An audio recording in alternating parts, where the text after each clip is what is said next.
Ito ang pinakabagong Yamaha Mio Gravis 125. Gaano nga ba kaganda ang motorsiklong ito? Yan ang ating aalamin ngayon. Tara!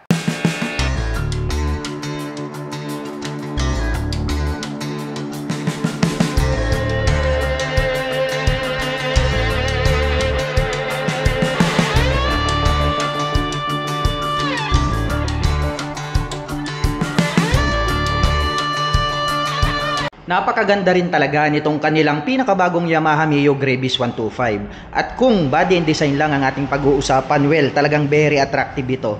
Dahil dito pa lang sa harap kitang-kito ako agad itong kanyang V-shape design. At the same time, very attractive dahil nga nagkaroon po siya rito ng blue pins. Ayan, no? So ang haba po nito magmula po rito hanggang dito sa dulo. So napakaganda talaga niya, very attractive talaga siya. At the same time, daytime running light po yan. Kaya talagang masasabi kong napaka-porma ng isang ito. At dito naman po sa ibaba, naka-emboss siya, oh. Makikita natin na talagang V-shape yung kanyang design at the same time para siyang almond, 'di ba? And then naka-curve po rito sa ibaba. At kung sisilipin natin itong kanyang main light, ayan, oh, nahahati po siya sa tatlo. So ang ganda rin ng pagkakadisenyo nitong kanyang LED lights. At dito naman po sa itaas, dito natin makikita itong kanyang turn signal. And then dito sa gitna makikita natin dito, nandito po yung kanyang brand name na Gravis. Ayan, oh. So naka-emboss po tong part na to. At the same time, parang nagkaroon ng touch ng carbon dito. At sa gitna may makikita po tayo rito na Yamaha logo, which is naka-emboss naman to, chrome color. Ayan, so pride of ownership nandirito sa gitna. Then dito sa gilid may makikita po tayo rito na nakalagay na Mio, which is gray color naman yan, itong minimalist decal na to. At mapunta naman po tayo dito sa kanyang handlebar cover. Well, nagkaroon po ito ng dual tone color combination, which is very attractive din sa ating mga mata. Nagkaroon po siya ng deep lines dito, and then matte black po ang nandirito sa gitna. Ganon din po rito sa dulo, parang nagkaroon siya ng touch ng carbon. And then syempre, napakaganda talaga sa ating mata itong kanyang dark petrol na kulay. Ayan, so para siyang dark green. And then dito naman po sa kanyang side, may makikita ulit tayo rito na Yamaha decal. So white color naman yan and black background. Nagkaroon po dito ng stripes na parang dark gold po siya. And then kung titignan natin side view, makikita natin na very sharp din yung mga edges. Ayan, oh, parang nakatusok dito, ganun din dito, at ganun din po rito sa itaas. So ang ganda rin yung pagmasdan kahit sa harap o dito man po sa kanyang side cover. Well, mapunta naman tayo rito sa ibaba. Nandirito naman po itong kanyang front fender. So napakalaki ng pagkakadesign, no? Naka-emboss, nakahang na parang ganyan, and then nagkaroon po ng mga deep lines dito. Well, napakaganda rin. And then pagdating naman po sa braking system, ito po ay equipped with single rotor disc brake. Ayan, oh. So bilog po yung ginamit nila rito along with single pot caliper na glossy black. Pagdating naman po sa front suspension, ito po ay equipped with traditional telescopic fork. At glossy black naman po yung kulay nitong kanyang mags. At pagdating naman po sa mga sukat ng gulong, dito po makikita natin mayroon po itong 100 by 90-12. Well, napakakapal na rin itong kanyang gulong dito po sa harapan dahil ito nga po ay ideal for city riding condition. Mapunta naman tayo dito sa itaas. Ayan, so kitang-kita naman natin, ito po ay naka-digital panel display. Well, mahaba po na parang square yung kanyang digital meter panel display. At sa gitna may makikita po tayo dyan na Yamaha logo, which is white color. Mayroon ding button selector dito. At makikita naman po natin dito na may mga indicator. And then dito naman po sa kaliwa, ang mga button na makikita natin dito, nandirito po itong kanyang high beam and low beam, turn signal selector at ang kanyang horn. At ito naman po itong kanyang rear brake. At napapansin natin mayroong bilog na nakaumbok dito. So meaning to say mga KLM, ito po ay equipped with park brake lock. Ayan, so maaasahan naman po yung park brake lock pagdating po sa mga incline or decline situation, lalong-lalo na sa mga parking areas na matataas. So mapre-prevent po natin na ma-slide yung gulong ng ating scooter sa pagkakapark. At mapunta naman po tayo dito sa kabila. Ang button na makikita natin dito is auto stop start system. Well, ang advantage naman ng scooter na ito, pagdating po sa mga traffic situation ay agad pong mamamatay ang engine ng ating makina sa loob po ng 5 to 3 seconds. Well, sa ganong paraan ay nakakasave po siya ng more fuel at the same time lesser emission. So malaking bagay yan pagdating po sa mga traffic situation, yung mga paghinto natin sa stoplight. And then dito po sa ibaba, nandirito naman po itong kanyang hazard. Well, napakaganda pala nito. Mayroon po siyang hazard. So nandito po yung kanyang button. And then ang kanyang electric starter. Nandito naman po itong kanyang front brake. And then dito sa itaas may makikita po tayo rito na blue core. At kung bababa tayo ng bahagya rito, makikita natin na ito po ay mayroong Y-Connect. So ang kagandahan ng motorcycle na ito ay pwede na po nating i-connect ang ating mga mobile devices dito sa ating motorcycle. Syempre, mamumonitor na po natin yung mga errors pagdating sa mga system. The same time, mga last parking location, engine check warning, or di kaya po yung oil change. So napakalaking advantage niyan. And then dito naman po sa ibaba, makikita natin na ito po ay equipped with mechanical key para po sa kanyang ignition.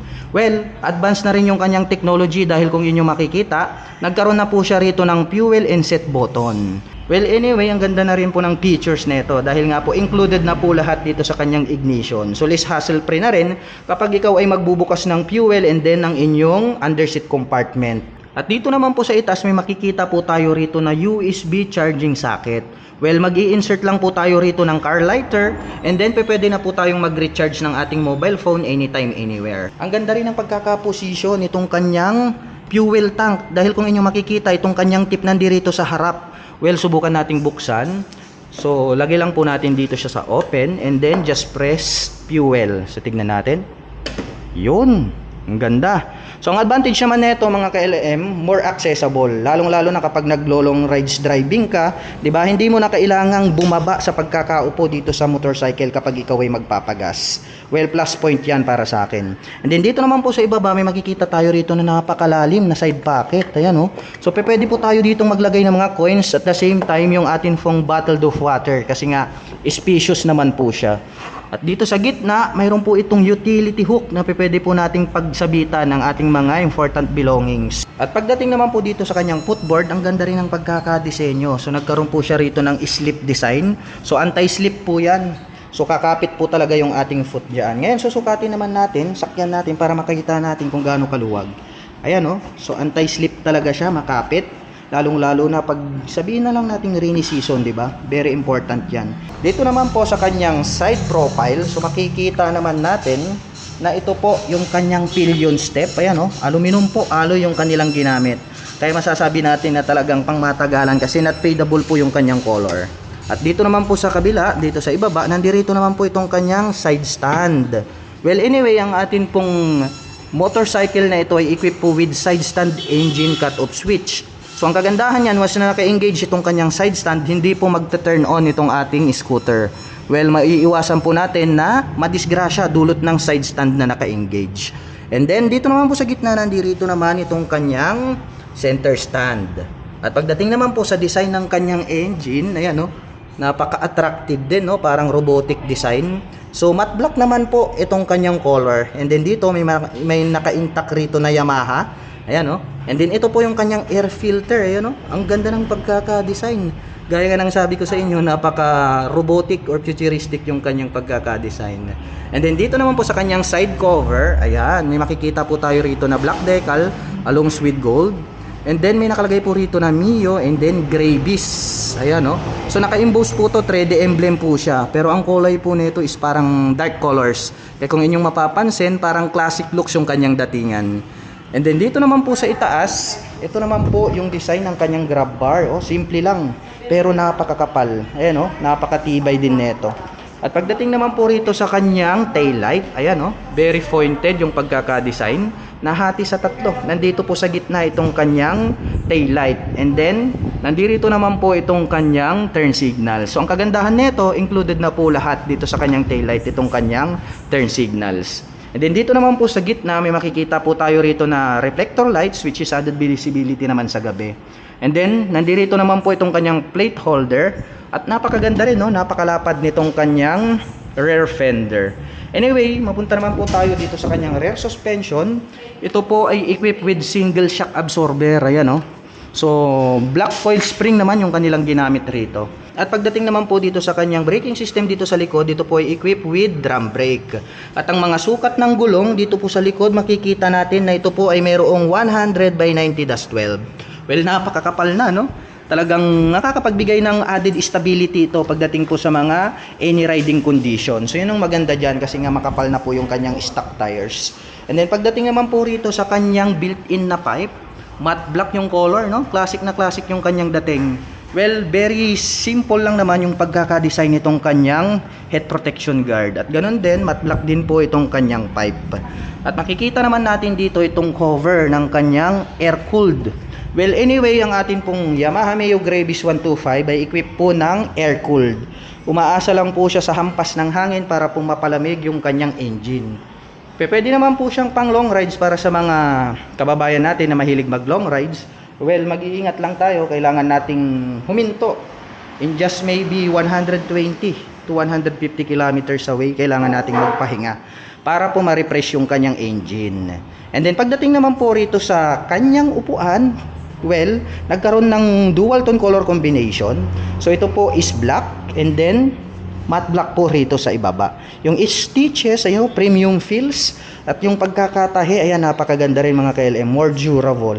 At yung comfortability, ayan, napakalambot. Well, buksan naman natin para makita natin itong kanyang underseat compartment. So, naitapat na natin dyan sa seat opener. Just press na lang po itong set button. Ayan, so narinig natin. Bumukas na po itong ating underseat compartment. Ayan, napakalawak. No, bagay na bagay ito sa mga kababayan natin na mahilig mag-travel. Kasi kung inyong mapapansin ha, talagang kasyang-kasya dito ang isang full face helmet. At the same time, marami pa po tayong mga important belongings na maaaring ilagay rito sa loob. Well, close na natin. At ang atin pong Yamaha Mio Gravis 125 ay mayroon pong 780mm na seat height. Ngayon naman ay susubukan nating sakyan para malaman natin kung gaano po ito kataas. So naka-center stand siya, ayan. So, kitang-kita naman dyan sa ating camera mga KLM. Ayan lapat na lapat yung aking foot below the ground. So, masasabi ko na highly recommend to para dun sa mga kababayan natin na hindi masyadong katangkaran.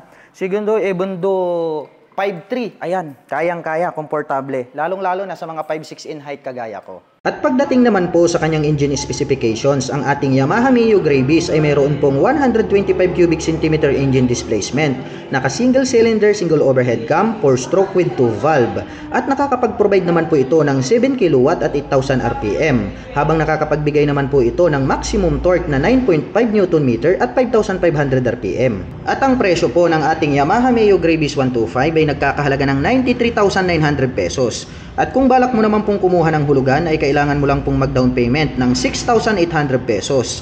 At pagdating naman po sa kanyang monthly installment, ito po ay mayroong 4,983 pesos sa loob ng 3 taon. At para naman po sa mga kababayan natin na nakapanood ng video na ito at interesadong maglabas ng pinakabago nilang Yamaha Mio Gravis 125, ay maaari nyo po silang bisitahin dito po sa Yamaha 3S Shop San Fabian, Pangasinan Branch.